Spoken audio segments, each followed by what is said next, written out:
Preparar a pauta da reunião, conferir se os gráficos estão corretos, checar as informações sobre o crescimento da instituição, pagar as contas, verificar os extratos, onde isso vai parar. Preciso mudar isso. O que eu estou fazendo? Deus, qual é a minha parte? Meu papel? Para que eu fui chamado? Olhar para o outro com um sorriso, abraçar mais, servir aos outros, suprir as suas necessidades, doar mais de mim e do meu tempo para o teu propósito, te conhecer mais, Senhor, ter mais tempo contigo, reconstruir.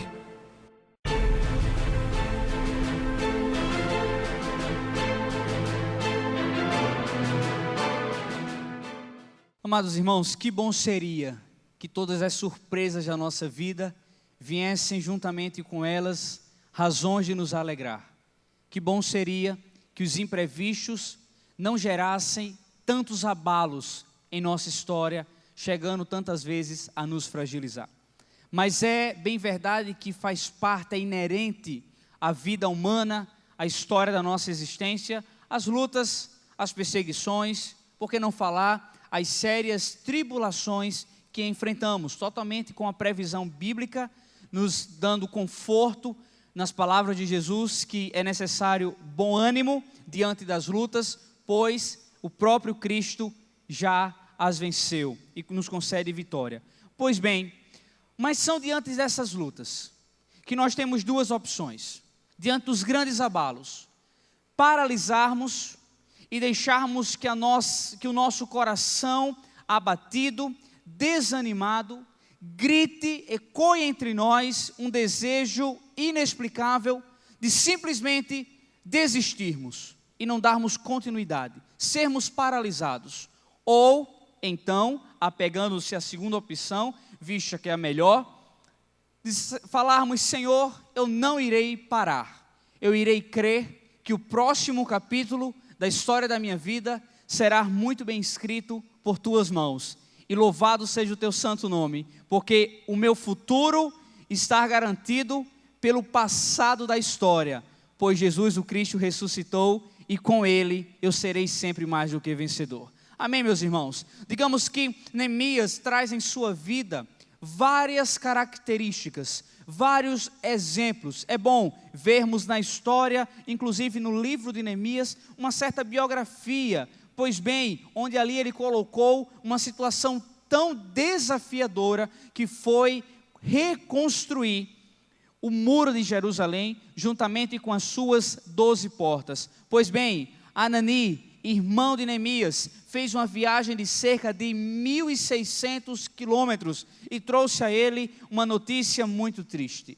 Trouxe a Neemias a realidade do povo de Israel em Jerusalém. Essa notícia entristeceu demais aquele homem de Deus. Pois bem, Neemias, levado pela situação precária e insegura, sabendo que os seus familiares estavam enfrentando grandes problemas, ele encontra-se desafiado, digamos que em uma orientação 100% espiritual, uma vez que veio dos céus, a ir até Jerusalém e ali ser usado pelo Senhor para reconstruir, torna a dizer, o muro de Jerusalém como as suas 12 portas. Pois bem, 4 meses depois daquela visita, que trouxe notícias um tanto quanto desagradáveis, que angustiou por demais o coração de Neemias, Neemias, no começo da primavera, decide falar com o rei Artaxerxes. Por quê? Neemias deixa bem claro para nós que quando Deus confirma algo em nosso coração, essa confirmação tem que estar compatível com os processos.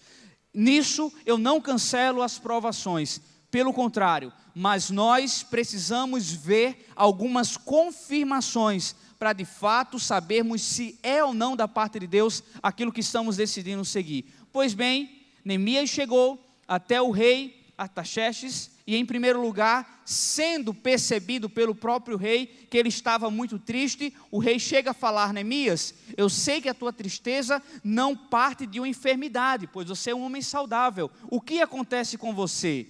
E diante daquela oportunidade, Neemias chega ao rei e fala a situação de Jerusalém, fala a situação dos seus conterrâneos, dos seus familiares. Ele, como eunuco, ele não era casado e logo não poderia ter filhos também, dedicava-se exclusivamente ao rei como copeiro, homem de extrema segurança.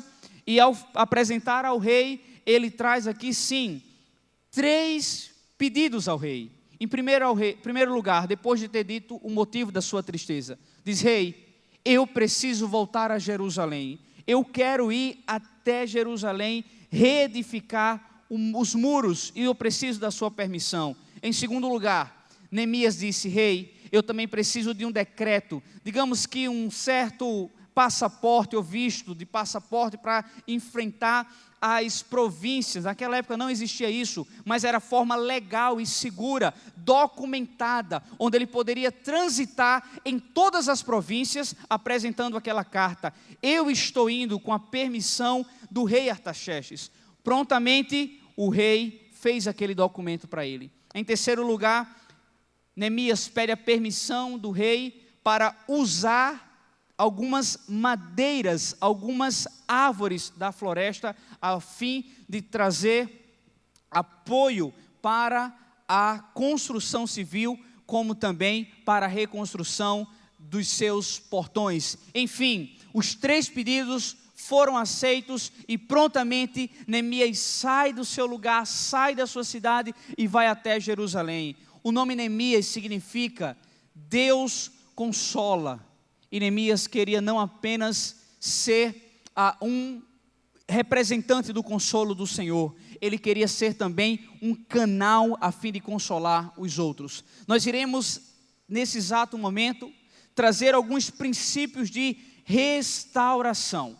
Na nossa vida nós estamos sujeitos, assim como um copo de vidro ao cair no chão e se despedaçar todo, a nossa vida também, por sua fragilidade nas suas mais diversas áreas, pode estar de fato como um vaso de barro que somos, quebrado. Mas eu quero te falar uma coisa: nenhum pedaço nosso cai fora das mãos do nosso oleiro. Então, se você chegou com áreas da sua vida despedaçadas essa noite, eu quero te dizer uma coisa: cada cacozinho, cada pedaço desse vaso estar hoje nas mãos do nosso oleiro, e para a honra e glória do nome dele, ele irá refazer o barro e voltaremos a glorificar o seu santo nome. Amém, meus irmãos? Sem mais por enquanto, abram suas Bíblias no livro de Neemias, por favor, capítulo 3, vamos seguir a partir do verso 1. O sumo sacerdote Eliacibe e os seus colegas sacerdotes começaram o seu trabalho e reconstruíram a porta das ovelhas. Eles a consagraram e colocaram as portas no lugar. Depois construíram o muro até a torre dos 100, que consagraram, e até a torre de Hananeel. Os homens de Jericó construíram o trecho seguinte. Isacu, filho de Inri, construiu logo adiante.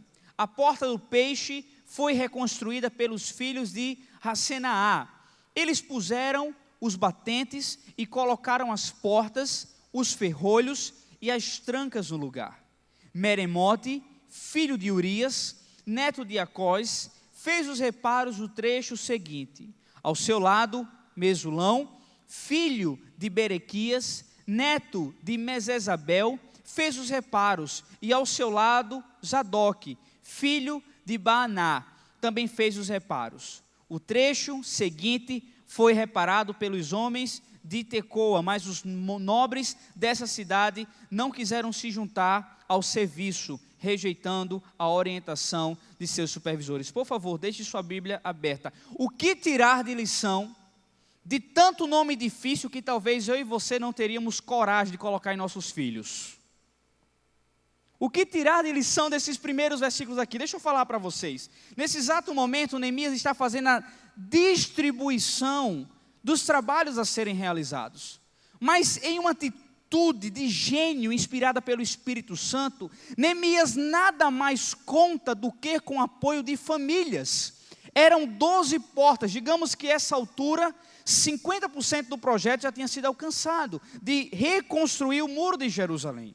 Mas na verdade, nada adiantaria levantar aqueles muros e deixar as portas abertas. Nada adianta construirmos uma casa com colunas firmes, com a coberta segura, se nós não fecharmos a nossa residência, se nós não fecharmos através de portas seguras para que ninguém entre. Pois bem, nesse exato momento, Neemias desafia, como eu falei, 12 famílias para ajudar. Meus amados irmãos, o primeiro princípio que compartilho com cada um de vocês nesse instante é o princípio da solidariedade. Em todo o processo de reconstrução, nós precisamos viver a solidariedade, sermos um pouco mais prestativos. Eu não tenho dúvidas, e por isso afirmo, com certeza, todos os presentes aqui, você que está assistindo agora, através da sua casa, pelo computador, todos nós temos áreas em nossa vida que precisam ser reconstruídas, sim ou não? Mas nós também precisamos entender que todos ao nosso redor provavelmente também estão precisando reconstruir áreas em sua vida. Então digamos que enquanto eu aguardo a reconstrução do Senhor para aquelas áreas que eu preciso do seu toque, eu também tenho que me colocar à disposição. Aquelas famílias não tinham vindo de Suzã, não tinham vindo da cidade de Neemias, aquelas famílias estavam lá em Jerusalém e elas precisavam de reconstrução. Quando Neemias organizou os trabalhadores que se defenderam contra os adversários, ele chamou todos a pelejarem pelas próprias famílias. O desejo de salvar as próprias famílias motivou os judeus a trabalharem e vigiarem constantemente. Nós precisamos agregar aos nossos processos de restauração os nossos familiares. Eis uma mentira do diabo, um tanto quanto contemporânea, mas na sua essência antiga. Que quanto mais sozinho você vive, mais liberdade você tem para decidir. Quanto mais sozinho você vive, sem prestar contas para ninguém, chegando a hora que você quer, utilizando as suas finanças da forma que você acha melhor, isso te traz mais autonomia e logo mais felicidade. Isso é totalmente incompatível com a natureza divina, que não apenas ama, mas defende a coletividade. Jesus, nos seus últimos instantes de vida, no Getsemane, não quis sofrer sozinho, levou 3 para ir com ele, para orar com ele, Pedro, Tiago e João. Pena que os 3 dormiram e deixaram Jesus sozinho. Então, meus irmãos, hoje nós precisamos lutar sobre essa solidão que, em primeiro lugar, termina sendo também existencial. Pessoas decidindo viver sozinhas, enquanto que nós precisamos dos outros, para que os outros nos aconselhem. Neemias foi procurado pelo seu irmão, ele precisava ir até Jerusalém, mas ele consultou o seu rei, o seu líder, aquele que de forma humana tinha sido delegado por Deus para o conduzir. Ele não apenas prestava serviço ao palácio, mas Neemias também revelava sua obediência. Pois bem, solidão existencial, insistir no engano e equivocado autossuficiência. Quantos e quantos decidem ser autossuficientes e terminam aí levando também essa solidão existencial a uma solidão espiritual que é mais agravante ainda. Eu não sei para quantos esse termo é desconhecido, o ateísmo prático. Nós precisamos ter muito cuidado com o ateísmo prático. O ateísmo prático consiste em crermos em Deus, mas vivermos como Ele estivesse morto. Uma vez que, isto é, eu não deixo Ele orientar a minha vida, eu não busco para saber qual a vontade dEle. Meus irmãos, não foi à toa que Deus escolheu Neemias e deu a ele a estratégia de agregar famílias. Guarda no coração, meu irmão, essa palavra do Senhor para a tua vida. Não é decisão da parte de Deus, nós não teremos apoio de Deus, tomarmos uma decisão dentro da nossa casa, que aqueles que estão ao nosso redor serão traumatizados por essa decisão. Você, pai, você que tem filhos, qualquer decisão que vier da parte de Deus para você tomar, teus filhos não irão sofrer as consequências, amém? Não é da parte de Deus, vocês filhos, tomar decisões que seus pais venham perder a noite de sono, venham perder a paz, porque são traumas ocasionados ao âmbito familiar, que nada mais é o que a família hoje. O que é a família hoje aos olhos de Deus? É a célula mãe da sociedade. A família é o projeto de Deus que nem por um segundo sequer Ele rejeita. A família é um projeto de Deus duradouro, conforme foi implantada no Gênesis. Deve estar e permanecer da mesma forma até a vinda do nosso Senhor Jesus Cristo. Pois bem, o que Neemias fala aqui, o que Neemias agrega aqui, a sua vida é a participação da família. Primeiro princípio de restauração, solidariedade, conte com pessoas, não sofra sozinho. E falar sobre sofrimento e solidão, nós vemos a história do cego Bartimeu. Para aqueles que não lembram, quero recordar você agora. O cego Bartimeu nasceu com a deficiência visual, isso o limitava a fazer uma leitura de mundo, isso o limitava a fazer uma leitura, digamos, geográfica, e isso limitou saber com exatidão onde Jesus estava. Mas perceba que o cego Bartimeu começou a ouvir que por ali estava passando Jesus de Nazaré. E o que aquele cego fez? Quem pode me responder? Você tem duas opções: ficou calado ou começou a gritar? Começou a gritar. Começou a gritar, e cada vez gritou mais alto: Jesus, filho de Davi, tem misericórdia de mim. Aquele homem era 100% limitado quanto torna a falar o entendimento de quem estava aonde. Ele não tinha noção da distância, mas ele começa a gritar. As pessoas que estavam ao seu lado, que poderiam ser levadas pelo princípio da solidariedade: calma, Bartimeu está gritando, então eu vou lá, porque eu sei que Jesus está desse meu lado direito. Então, Bartimeu, calma aí, espera um pouquinho, eu vou chamar Jesus. Ao contrário, disseram: para de gritar, cala a boca, Jesus não vai te ouvir. Mas o louvado seja o nome do Senhor, porque de forma geográfica, pela quantidade de pessoas, pela distância que Jesus estava, provavelmente ele não conseguiria ouvir. Mas o Senhor nunca deixa de ouvir um coração que grita. E naquele instante o que Jesus ouviu foi um coração que gritava por socorro. Meu irmão, não sofra sozinho, grite por ajuda, peça ajuda, porque no processo de restauração, Deus usa pessoas, usa a solidariedade de várias pessoas que têm uma predisposição a ajudar, para nos socorrer, e aí caminharmos adiante. Um caso nunca visto antes por mim. Certa vez ao viajar com Jamile, estávamos hospedados na casa de um casal em Chicago, e ali conversando, ele falava que há poucas semanas, eles estavam saindo, nós fomos em um período que estava saindo do inverno, e um inverno muito castigante, de muito frio. Pegamos muito frio lá, e aquela família nos narrava que uma vizinha sua, por causa do frio, da neve, da forte neve, não pôde receber a visita dos seus filhos, e chegou a morrer. E a razão do falecimento foi solidão. Nunca a população mundial chegou ao número recorde de 7 bilhões de pessoas no planeta. Isso é inadmissível, que vivamos em solidão. Mas queridos, tem pessoas casadas que vivem em solidão dentro de casa. Tem filhos de pais vivos, mas que na verdade são órfãos. A verdade é essa. Sabe, nós precisamos entender que o princípio bíblico aqui é: traz tua família, traz aqueles que te amam. E quem são aqueles que nos amam? São aqueles que falam o que nós precisamos ouvir e não o que nós queremos ouvir. Quem nos ama em amor vai dizer: não faça isso, você vai se prejudicar. Analisa a consequência dessa decisão, será maldição para a tua vida.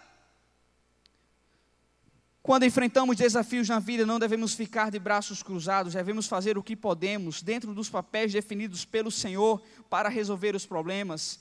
Primeiro princípio, o princípio da solidariedade: busque a ajuda de familiares e amigos no processo de restauração. Quantos concordam com essa palavra? Digam amém.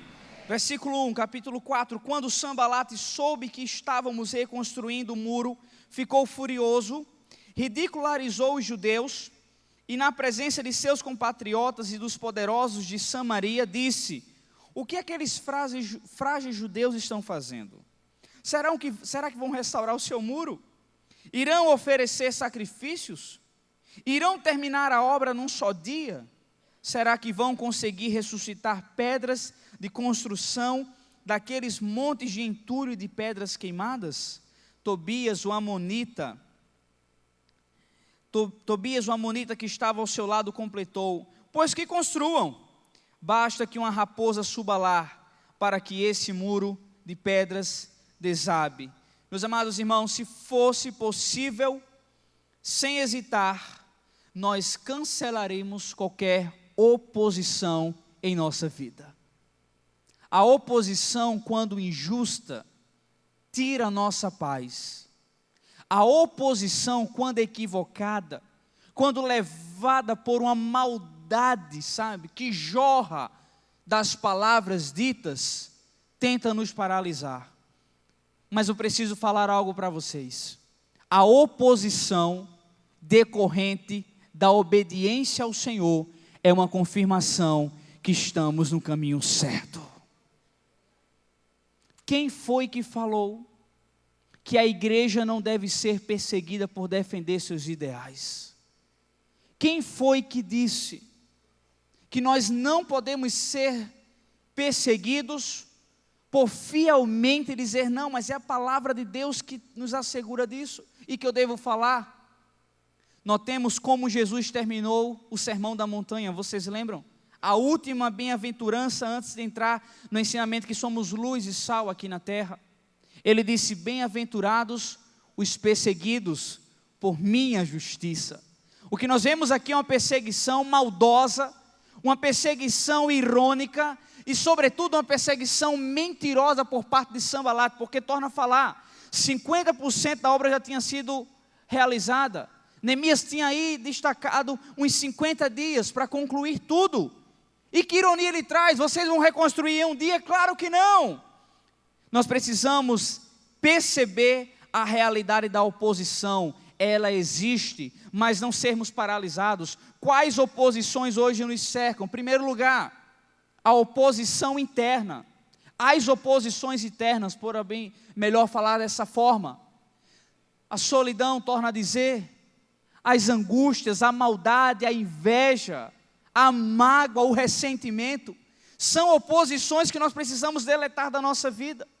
As oposições externas, pessoas que não têm os olhos espirituais que Deus concedeu a você, pessoas que não sabem esperar em Deus, e você, por ter o Senhor como teu Salvador, sabe.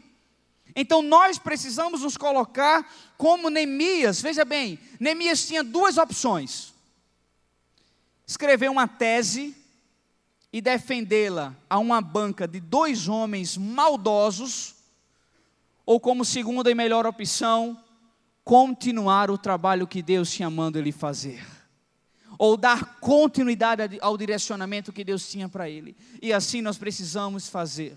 O que nos cabe é darmos continuidade, saber lidar com a oposição. Sanbalat usa da mentira para se opor a Neemias, e Tobias se une no fortalecimento da oposição. E falando sobre mentiras, visto que muitas vezes essas mentiras vêm como oposição em nossa vida, a Bíblia é clara ao falar que o diabo é o pai da mentira. Então, quando nós defendemos a verdade, vivemos a verdade, Deus está agindo através de nós. Quando nós mentimos, fazemos uso da mentira, o diabo está trabalhando através de nós, porque ele que é o pai da mentira. Nós precisamos buscar essa verdade. Então, meus irmãos, é dia de dar um basta a toda obra inacabada. Alguém certa vez falou: não é importante apenas começar de forma correta, é necessário dar continuidade e finalizar de forma correta. Mas eu trago um questionamento aqui: por que Neemias não cedeu a essas oposições? Não é a primeira vez não, que Sanbalat e Tobias se levantam não. Não é. Até mesmo um outro já tinha se levantado, um outro árabe contra eles. A oposição já está existindo desde o momento que Neemias decidiu reconstruir. Neemias não desistiu, porque ele tinha uma convicção firme. E quando nós temos uma convicção firme em nosso coração, tudo muda. Pois isso que fez a diferença em Abraão. Ele tinha convicção que saindo da sua tenda, deixando sua parentela, tendo ao lado uma mulher estéril e de avançada idade, mesmo assim, pela convicção de que Deus falou com ele e que ele seria pai de uma grande nação, ele não desistiu e foi até o final, amém? Mesmo aconteceu com Noé. Eu fico a pensar, imagina um homem, Noé junta os seus filhos, traz as suas noras, talvez em uma refeição, tem a mulher ao lado e diz: gente, nós sabemos que em questões climáticas nunca choveu tanto aqui em nossa terra, que em questões climáticas é impossível ter tanto tempo de chuva. Pois bem, Deus me falou que durante 40 dias e 40 noites vai chover sem cessar, e a partir de amanhã nós começamos a construção de uma arca.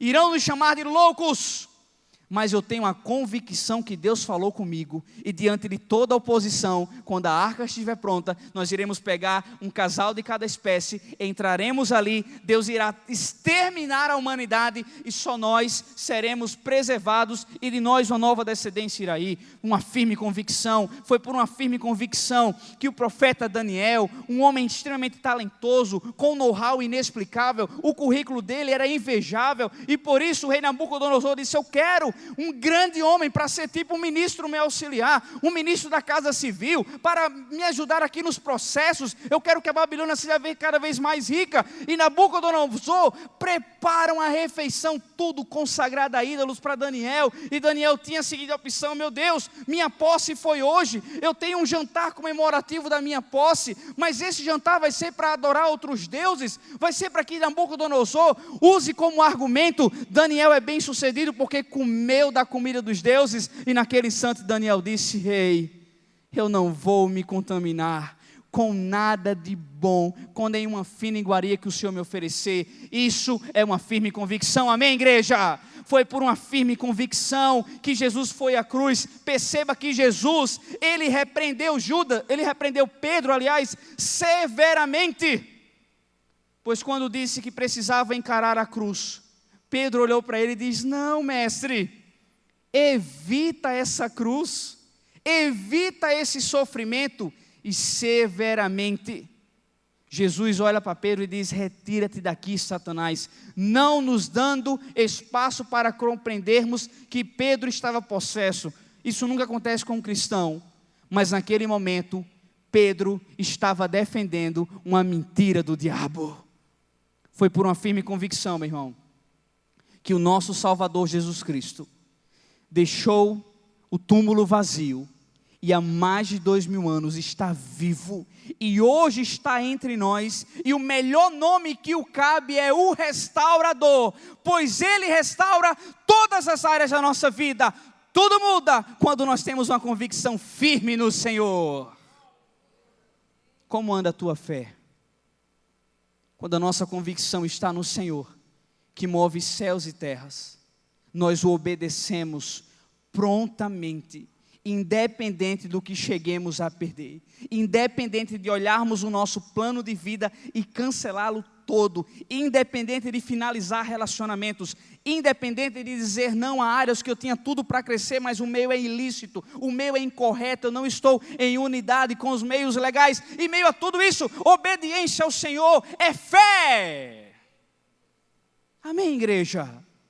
É fé. São sinônimos. Quanto mais eu tenho fé no Senhor, mais eu tenho desejo de obedecê-lo. Primeiro princípio, solidariedade. Segundo princípio, resistência. Resistência diante da oposição, firmes no Senhor. Não vou perder tempo, Pai. Não vou perder tempo dando explicações, não. Eu quero ir no teu comando, Senhor. Eu quero mostrar que o Senhor me mandou aqui para reconstruir. E Neemias conseguiu isso quando terminou a construção dos muros. Em terceiro lugar, o último princípio. Vejamos o que fala o versículo 4. Ouve-nos, ó Deus, pois estamos sendo desprezados. Faze cair sobre eles a zombaria, e sejam eles levados prisioneiros como despojo para outra terra. Não perdoe os seus pecados, nem apagues as suas maldades, pois provocaram a tua ira diante dos construtores. Queridos, o terceiro princípio para reconstruirmos as áreas da nossa vida que encontram-se em ruínas, chama-se oração contínua. Não dá para ter uma vida de reconstrução sem agregar a essa vida, sem unir a essa vida a oração. Dedicar tempos preciosos de oração.